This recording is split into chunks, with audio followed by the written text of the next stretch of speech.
Okay, if you're watching this, you probably walked past your aquarium today, took a close look at your fish, and just felt that sudden knot in your stomach. Well, you're in exactly the right place. This explainer is going to cut right through the noise and give you the urgent, life-saving info you need for your tank right now. Because look, when it comes to the symptoms we're about to cover, every single hour counts.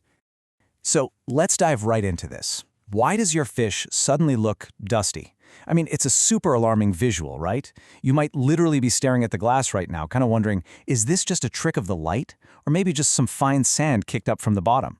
But if it looks like your fish has been literally rolled in fine powder, yeah, you're likely dealing with one of the absolute most dreaded invaders in the entire aquarium hobby. What we're looking at here is velvet disease, and we need to define this enemy clearly so you know exactly what you're up against. Listen, this isn't just a sign of poor water quality or some mild passing irritation. No, this is a full-blown infection caused by aggressive, fast-multiplying parasites, these microscopic algae-like organisms called dinoflagellates. So we aren't just dealing with dirty water. You're dealing with a living, reproducing parasite that is actively attacking your fish. Moving on to Section 1, Identifying Velvet Disease. Recognizing the specific enemy and doing it quickly is absolutely crucial. It's your first step in this rescue mission because, we can't successfully treat what we haven't accurately identified. So I need you to look very, very closely at your fish. I mean, literally get your face right up to the glass. You're looking for a dusting of gold, tan, or even gray sand on the animal. It's highly specific. Pay really close attention to the skin, the gills, and the fins. And here's a pro tip. Because this parasite is incredibly fine, viewing the fish head-on or maybe shining a flashlight at a slight angle can really help illuminate that velvety, dust-like coating. If you see that texture, that is a major red flag. Which brings us to Section 2, Spotting the Key Symptoms.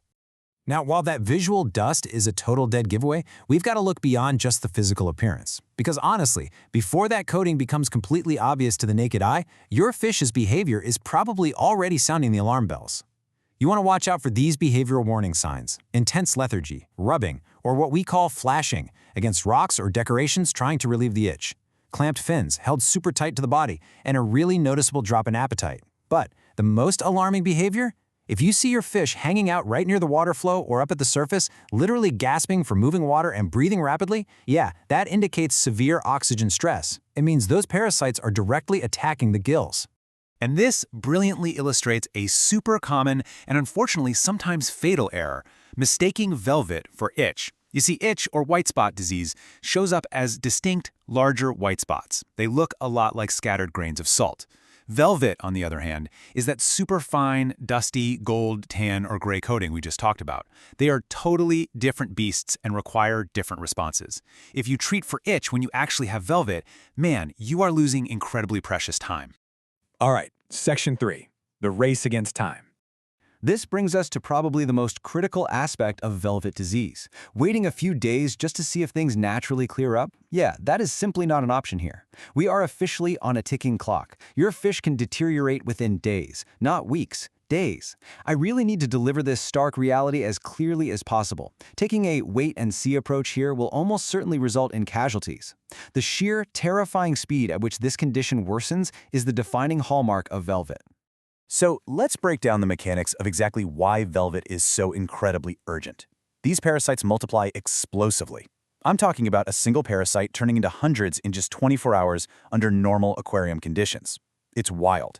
And as their numbers just completely surge, your fish's gill function drops off a cliff. This creates massive compounding oxygen stress. Plus, if you've got a crowded tank, or maybe your water quality isn't exactly pristine, that entire deterioration process just kicks into overdrive. The tank environment literally acts like fuel for the parasite's aggressive life cycle.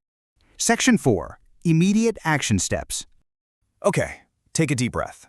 Panic is not going to save your livestock, but this structured, authoritative action plan absolutely will. You need to follow this right now to stabilize the situation. Let's walk through this emergency checklist together. Step 1. Isolate the sick fish. Getting them into a hospital or quarantine tank immediately halts the spread to your healthy fish. Step 2. Check your basic water parameters. That means temperature, ammonia, nitrite, nitrate, and pH. If anything is way off, correct it right now, because poor conditions just compound their stress. Step 3. Increase aeration. Remember those failing gills we just talked about? You need to flood that water with oxygen to support them during treatment. And Step 4. Observe closely. Keep an eye on breathing rates, any changes in that dusty coating, and their appetite. But hey, a word of intense caution here, please. Stop blindly medicating. Do not just throw random chemicals into the water hoping something magically fixes it.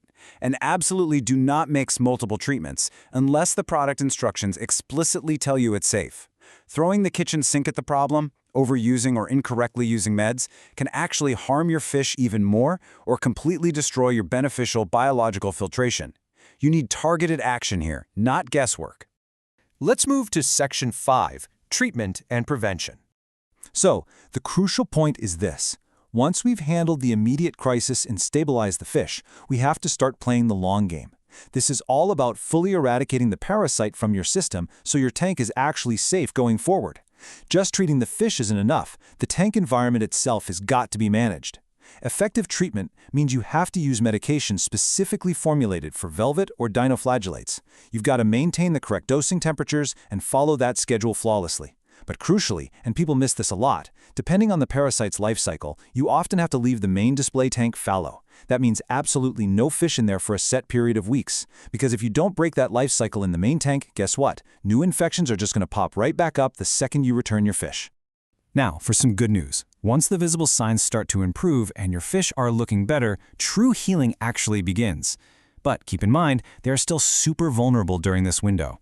During aftercare, you have to practice incredibly strict hygiene so you don't accidentally cross-contaminate and reintroduce the parasite from your quarantine setup back into your main tank. Maintain highly stable water parameters too. A consistent, low-stress environment is absolutely key to helping their immune systems fully bounce back and thrive again. I want to highlight this direct quote from our source material. Early treatment plus environmental correction is often the difference between recovery and losses. I mean, that just perfectly hits the nail on the head, right? It perfectly captures everything we've talked about today. Immediate, holistic action that addresses both the fish themselves and the broader tank environment, that's what ultimately saves lives. Which leads me to leave you with this final, thought-provoking question. Are your quarantine practices truly ready to stop the next outbreak before it even starts? Because true prevention really boils down to reducing stress and stopping new parasites right at the door with a strict quarantine protocol for every single new arrival. Look, let's face it, staring at an empty quarantine tank for a few weeks is a whole lot better than staring at a dusty, dying display tank. So take a moment today to really rethink your long-term tank safety and prevention strategies so you never, ever have to race against this dusty invader again.